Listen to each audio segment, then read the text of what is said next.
Good afternoon. I've got to tell you, when Robin asked me to do this, I was thinking, say no, say no, say no, because I always say no to everything. And all I could think was, you can't say no to the bloke off One Man and His Dog, can you? It was like, it felt wrong to say no. But seriously, when I saw the list of speakers today and I saw the things that the Countryside Restoration Trust have done, I was surprised and humbled to be asked to be in that company. And even more surprised to be described by Robin as any kind of hero, because I'm not a hero. But and when he asked me to do this, what he actually said was, we're looking for somebody really cheap to be a warm-up act for Pam Ayres. And so he's much more complimentary when he's on stage. Okay, I've got 20 minutes. What am I going to talk about? I'm going to talk about my lot, really, farmers. Okay? I'm going to start by talking about that fellow. That's my dad. I sort of wrote about my dad in a book. I have a habit of talking about my dad, who's been dead for 3 years, on stage and starting to cry, but I'm not going to do the crying thing today. Why have I got a picture of my dad up there? Who was it that knackered up nature in the English countryside? You never think of it as an individual person, do you? But it's him. Actually, that's not 100% true, is it? It was him, and it was me, and it was you, because you wanted cheaper and cheaper food, and it was maybe our sort of environmental movement for not getting the messages out and doing things right, although it's a bit hard to blame them, and maybe it was supermarkets, and it was definitely politicians. He went, I was going to give him a hard time. However brilliant he was, I was still going to give him a hard time. It was all of us, wasn't it? It was real people making real choices that knackered things up. And the other thing that springs to mind about my dad was, my dad didn't really like the way that farming was going. He wasn't an environmental saint. He didn't have some sort of highly worked out philosophy. He was just uneasy about it. He didn't like it. He would come back from my cousin's pig farm and he would say, they don't look after things properly. He wasn't criticizing my cousin. He was just like, this new farming, it doesn't look after the animals properly. And he would say, they don't look after the fields properly. And he would come on really angry because they'd ripped out like a hedge on a piece of land that he'd known his whole life, or they'd knocked down a stone barn. And that was the sort of inevitable march of progress. But my dad didn't like it. And he passed that on to me, a sort of suspicion about what that was and where it was going. And why do I want to talk to you about people? Because there's bloody loads of them, isn't there? There's loads in this room, and there's loads of farmers. And if we're going to change anything on the land, I don't think we're going to change it just with a very vocal environmental movement. No matter how right they are about the issues, that ain't going to change the world. We're not going to change it in Westminster. We're not going to change it in here. We're going to have to change it on an awful lot of farms. We need an awful lot of farmers to want to change what they're doing and to believe that they can change what they're doing and pay their bills. Because if there's one thing that really gets my goat, it's lecturing farmers about what they should do, but not really being willing to pay them to actually do it. And the truth is, when I was growing up, I was quite defensive, like a lot of farmers are about this, because as a farmer, all you ever hear is criticism. So the sort of public enemies in my house when I was 15 years old were Linda McCartney, God bless her heart, because she made vegetarian meals. Michael Foot, because he wore a donkey jacket at the cenotaph, and that was considered an appalling breach of taste in terms of the memory of our war dead.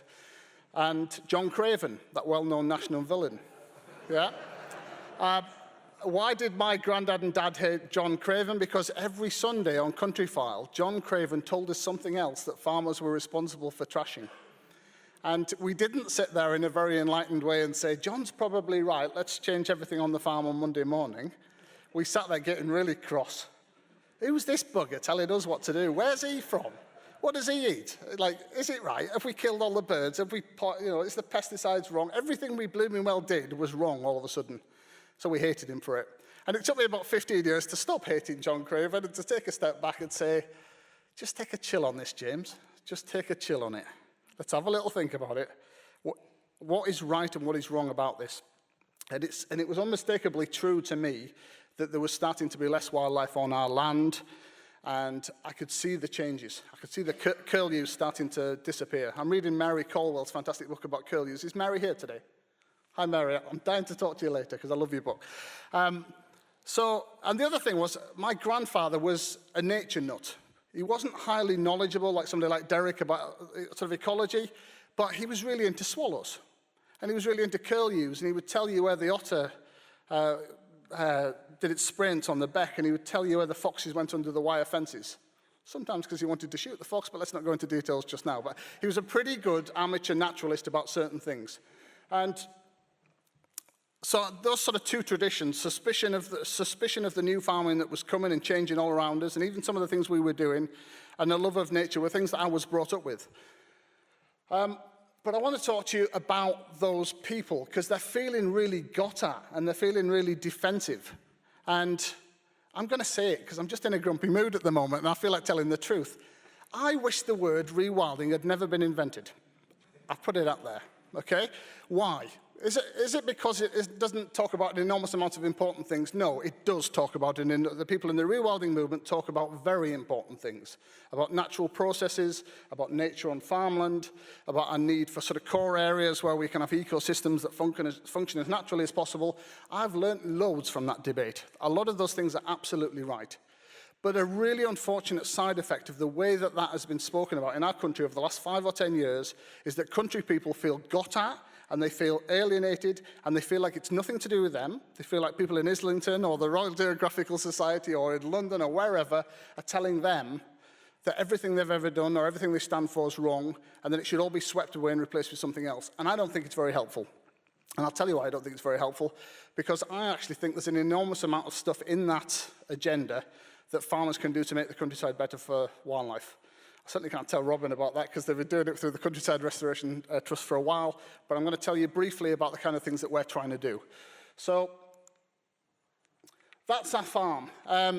It's a shame that Zach went, but if we've got any other politicians, have a look. Go and sit down on a farm while a farmer with a Natural England member of staff tries to put a farm into the current environmental schemes. I know they're going to change, but go and sit around the kitchen table and do it. It is mind-bogglingly complicated. It is almost impossible on a small farm. The system hates mixed little bits of habitat. It can't cope with it. Every single one of those numbers is a different piece of paper about a different thing. It's a hedge, it's a piece of woodland, it's a piece of river habitat. It is mind-bogglingly complicated, and at some point I'm going to break some of the rules associated with that, and I'll probably be all over the Daily Mail. Sort of Mr. Shepherd guys destroy the environment. That'll be coming at some point. So, what does our farm look like? Well, Pam's been, haven't you, Pam? It's not bad, is it? So, I can't take credit for all of that. The hill in the background is, the fell in the background is called Great Melville. It belongs to the National Trust. And it's entirely wild except for 6 ponies at the moment. And amazing ecological stuff's happening on there, everybody agrees. In fact, I have the very great pleasure of seeing George Monbiot tweet about how good it is quite regularly, which, and I think, yeah, it's behind my house, George. And the fields in the bottom, they're managed by my grandfather and then me, and we've had them since the 1960s. We have 185 acres, and since my dad died 3 years ago, it's on me to make the decisions, okay? We have about 40 acres of traditional hay meadows. I didn't know how good they were till my dad died, is the truth of it. And my dad and my granddad should take the credit for this. I got an ecologist, this guy, called Rob Dixon. He's at Wild Lakeland on Twitter, for any of you that do social media. On Twitter, he was complaining about the state of Britain's meadows. And I got in touch, I said, come and tell me how bad it is. So he came to our farm, he did a 3-day plant survey. By lunchtime on the first day, he was grinning from ear to ear. He said, these meadows are way better than you think they are. In that meadow, there are 97 species of grasses and flowering plants. On the farm as a whole, there were over 200 different species. And I thought we trashed it. I was secretly delighted to discover we had some pretty good meadows. And Lee is helping me in the next iteration of our environmental scheme to do even more restoration. So we're going to put another 8 or 10 species into those meadows, and then they should be top level. Now, it is sobering to realize that when I've restored those meadows in about 5 years' time, they amount to 1% of the remaining upland wildflower meadows in the British Isles. Isn't that amazing? On my little fields, it's 1% of what's left. There's about 2,300 hectares left, a little bit more. And the lady on the left is called Crystal Chang, and she was a friend of ours that came to the farm for a course that we ran. And we had a competition to see how many different grasses and flowering plants you could grab in your hand in under a minute. It's great fun. You should try it. Try it in most silage fields. You get one ryegrass. Okay. The other people that deserve great credit is an amazing young woman called Lucy Butler from Eden Rivers Trust. She now works for the National River Trust, but Lucy Butler came to our farm in about 2010 and somehow persuaded my dad, who wasn't particularly environmentally minded, that we should start fencing off and restoring our riparian habitats, which is riverbanks for everyone who's a human. Why do people use such odd language for these things? So we fenced those riverbanks off. Okay, and then for 2 or 3 years, it got a little bit grumpy because we had a look at the biodiversity in them and they became less biodiverse. The strong grasses took over, and I thought, this is a flaming con, this, isn't it? Yeah, it needs management of some kind, and maybe it did, but we left it alone. And in the last 2 or 3 years, amazing things have started to happen in there. There's a whole new sort of plant community emerging, and the rivers are starting to wild with alders and willows. And I now get nearly as much pleasure when I go around those areas as I do around the productive bits of the farm. I'm actually quite proud that my dad and then I followed on, and we're starting to make things better. So you can see the sort of willows are spreading out and starting to scrub up. We've got about 1,000 new trees in that area. And first thing that happened, we had an explosion of voles. Second thing that happened was that the barn owls came back to the farm, which had been missing for about 15 years. That's a thrill. You stood with your kids, and there's like a barn owl hunting up and down the valley, and you think, we did that. Or like my dad did that before he died. He could have told that woman to go away. He could have been a jerk. He could have said, no, we're just doing farming, we're not interested, but he didn't. He sort of stepped up and thought, let's have a go at this. He also wanted some free fencing. Let's not pretend he's a saint, okay? Okay. Free fencing and more nature is a good combination for farmers, okay? This guy there, that guy's called Kane Scrimgeour. I think that's what his surname is. And Kane is there's a technical word for it, but I can't remember. He's a moth and an insect expert. And he came to do moth traps on our farm this summer. And he too came back waxing lyrical because he filled all these test tubes with all these amazing moths. Don't know about you, but I thought all moths were brown. And it was something of a shock to discover we've got like a zoo of moths in our meadows and habitat areas. And I'm suddenly proud of all these moths I didn't even know I existed. By the way, tip from the top, don't buy a moth identification guide because you won't be able to find anything in it. Trust me. Complete waste of time. Just ask somebody like Kane, they'll tell you. Okay, so we've got a lot of amazing stuff and it's getting better quite quickly. Also got lots of frogs and toads, and because of that we've got lots of otters. So because 10 years ago I'm just a farmer guy that grew up on a farm that cared about sheep, I didn't know an enormous amount about these things, and I'm learning fast. So our becks and our rivers and our streams seem quite narrow to me, so I'm thinking, well, an otter's not going to spend its time here. There aren't enough big fish for an otter to eat. No, the boggy bits and the health of the land means that there's loads of this stuff that the otters are eating.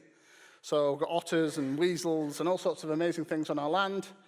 I'm really into voles. I love voles because I happen to love barn owls. And the more voles I see, the more we had 2 families of barn owls on the farm. 2 summers ago, we dropped down to 1 in the wet summer the year before last. And voles are amazing. So all the little basic stuff I like because it's food. Another thing I like is wood pigeons. Everything likes eating a wood pigeon. So I found where a peregrine had killed a wood pigeon a couple of mornings ago, not far from there.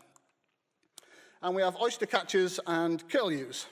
Another thing I don't know very much about.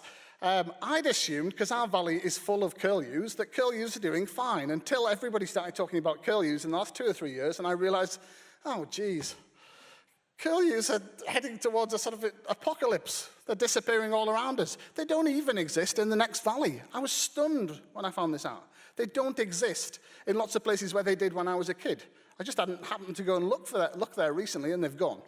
But they're in our valley, and just to tell you how weird this is from a farmer's perspective, I'm almost begging people to come and tell me what we have to do to look after the curlews. And I think the RSPB got a bad rap earlier, but to give the RSPB where we are due credit, I contacted somebody there last week and said, look, come and talk to us in the pub. Come and talk to the farmers, tell us how this works, tell us what we're doing right or wrong, and help us to keep them in our valley at the very least. So, which is why I want to pick Mary's brains later. Okay. And we've got gazillions of hares. I reckon I've got the highest hair density in Britain. Somebody should come and count my hairs. And by the way, if you think that isn't a very good photograph, try taking a better one on an iPhone. Yeah. Okay. And I'm starting to learn about and get into moths and insects. Is this because I'm marvelous and virtuous? No. My point is, the point I'm trying to make by all of this is we're not going to conserve anything unless we don't start educating an enormous amount of people like me that didn't know enough 10 years ago but need to know a lot more to look after things properly. And to me, it's a shocking indictment of our environmental schemes over the last 10, 20, 30, 40, 70 years that we've somehow left it in the hands of experts, or we didn't educate the people about what was happening on their land. So I know farmers that have been in environmental schemes for 30 or 40 years, and they literally haven't got a clue. Did it do any good? Did it protect anything? Did it improve the habitats? That can't be right, can it? There has to be an element of learning in this about what you've got. And I'm on this sort of crazy journey of trying to learn about what's on my land. The other thing we're doing, because when Lucy, the marvellous Lucy that I told you earlier about from the Rivers Trust, asked us to do all sorts of things with the riverbanks, she also asked us to rewild or rewiggle the becks through the middle of our meadows. So this white straight line through the middle, light blue straight line, is where people like me straightened the beck 150 years ago in a fit of efficiency and agricultural improvement. We were good at that kind of thing. And the blue line is what we're going to do with it next summer. And Lucy asked us to do this in 2010, and guess what we said? No. But 5 or 6 years later, when you've done some stuff that wasn't that painful, and you're starting to see the difference, and you're starting to be proud of it, you say yes to things you wouldn't have said yes to previously. And that too is important, isn't it? Because if we want to take all those farmers that I showed you at the start around that auction ring on a journey, we have to start them somewhere, don't we? Little steps, and then a bigger step, and then move it to the next place. And we have to pay for it. This stuff costs an absolute fortune. Luckily, I don't have to pay for it. The Eden River Trust work out how to do that. But that too is exciting. And do you know why I eventually said yes to that? Because they came to do an electronic fishing, what do they call it when they do the electrofishing? Electrofishing in the straightened beck. And they put all of the fish that they caught in a bucket, and every single fish was that long. And I said, okay, that's weird. Why are all the fish exactly the same length? And they said, because there's only one habitat. It's the habitat for fish that long. There's no pools, there's no variation, there's no sorting of gravel, there's nowhere to spawn. And you suddenly think, yeah, okay, somebody showed me. Somebody took me from ignorance to knowing a little bit more, and I can make a better decision now. So we're going to do that. And if it goes wrong, I'm going to get disowned by every farmer in the Lake District. But I'm going to try. We're going to try to do it right. What does it look like, the riverbank stuff that we've done? Well, we manage very differently the riverbank habitats. We try to graze them only on the rarest of occasions. So I've just grazed them in the last month with my cattle, just to sort of pull some of the rough off, and that helps to let some of the more delicate plants and flowers come through. But it's good, it's pretty cool. I have to say, I get quite a thrill from the trees we planted, but much more exciting is the ones that come on their own, the alders and the willows that self-seed themselves on the banks. You can start to see it doing what it really wants to do, and it's slowing the flow and doing all the things that people want it to do.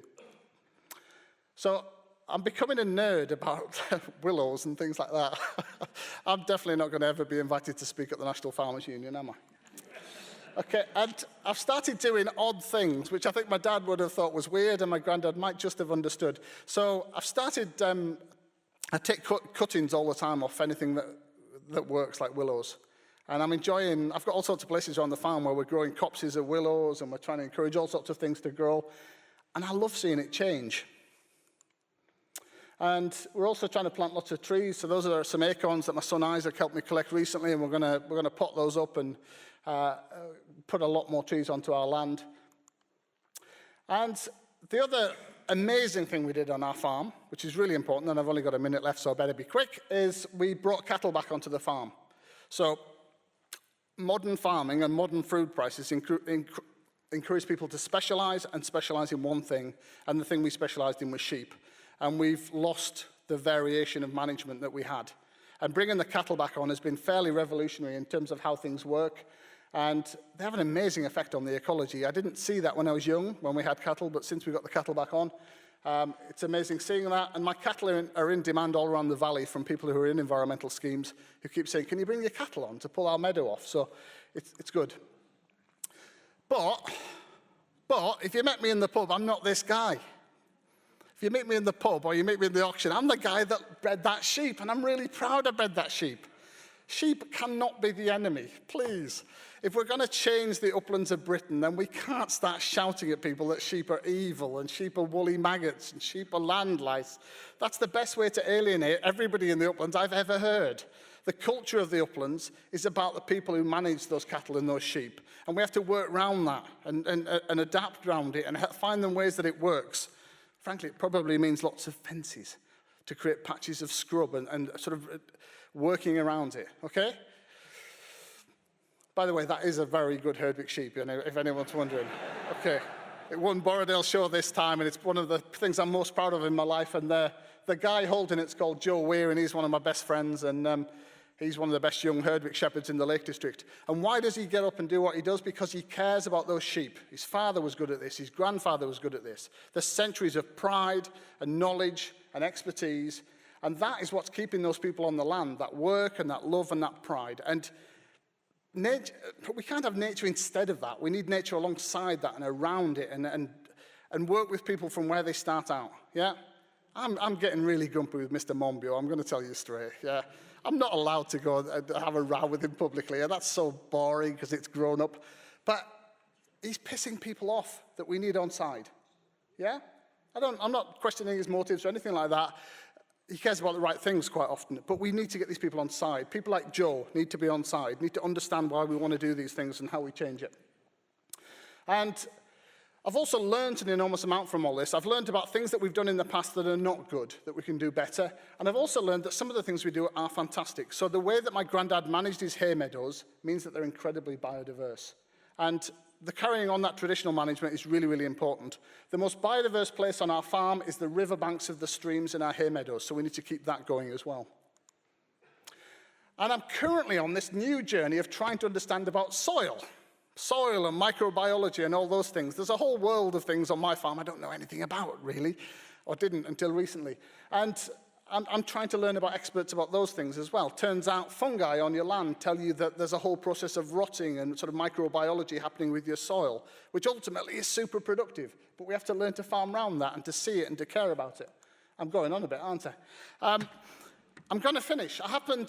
One of my heroes, to carry on that theme, is Wendell Berry, the great American agrarian writer. And probably the wisest book about agriculture that's ever been written was his Unsettling of America in 1977, when I was 3 years old. It dates a little bit badly in the details, but that man is a genius in that he saw what we were going to do to our landscapes through intensive agriculture, and he said, wake up everybody, we need to not do those things. And we're only just now starting to catch up with that many, many years later, thanks to people like Robin. And I didn't realize how bad farming could get until I got to Iowa. I went to Iowa after I was with Wendell, and you know what the American Midwest is. You don't need me to talk here when I'm out of time. But the really sad thing in Iowa was that there were roomfuls of people like this who were farmers who could not make any kind of living anymore. It was the unsettling of America, the moving of the people off the land, the loss of livelihood, the loss of pride, that I thought was the most heartbreaking thing about it. And I haven't even mentioned the environmental destructiveness of it. I'm going to stop. We're in the presence of amazing people. I'm holding Pam up when it's her turn, who was also one of my heroes. And I'm going to say thank you very, very much. I've probably spoken too quickly. Thank you.